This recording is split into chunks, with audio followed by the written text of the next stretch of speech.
100 मिसाइलें चली लेकिन पीछे छूट गई हजार ज्वालाएं। जंग अब रुकने वाली नहीं। तेहरान के जनरल मारे गए लेकिन जवाब में उड़े इजरायली शहरों के परखच्चे। ये संघर्ष नहीं, मध्य पूर्व की शांति के ताबूत में आखिरी कील थी। मध्य पूर्व की तपती जमीन पर एक बार फिर युद्ध की गूंज सुनाई दी जब ईरान ने इजराइल पर मिसाइलों और ड्रोन की बौछार कर दी। ये कोई तात्कालिक प्रक्रिया नहीं थी बल्कि एक गहरे गुस्से और रणनीतिक आक्रोश का विस्फोट था। सालों से इकट्ठा हुए तनाव ने आखिरकार इस रूप में विस्फोट किया कि पूरा क्षेत्र दहशत में आ गया।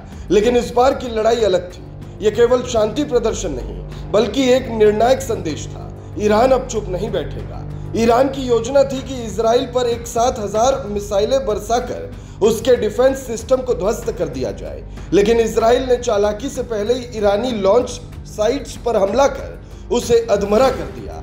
इसके चलते ईरान अपनी पूरी ताकत झोंकने में असमर्थ रहा और केवल 100 मिसाइलें ही दाग सका।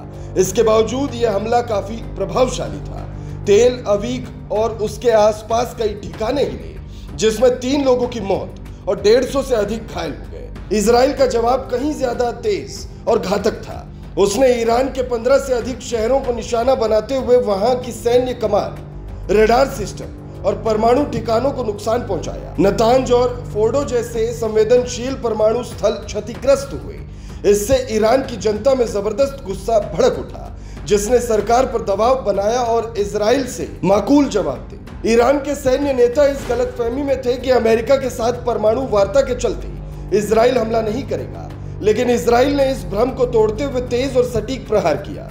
युद्ध की उस रात कई वरिष्ठ ईरानी सैन्य अधिकारी अपने घरों में ही मौजूद थे जबकि उन्हें सुरक्षित स्थानों पर जाने के निर्देश दिए गए थे। रेवोल्यूशनरी गार्ड्स की एरोस्पेस इकाई के commander general Amir Ali Hajizade और अन्य अधिकारी एक गुप्त बैठक में मारे गए।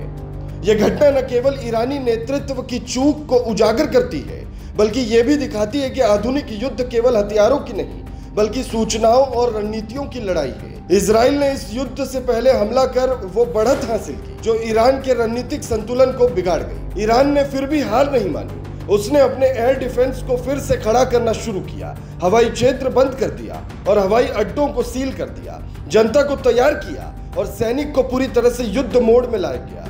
ये स्पष्ट संकेत है कि ईरान अभी पीछे हटने वाला नहीं है।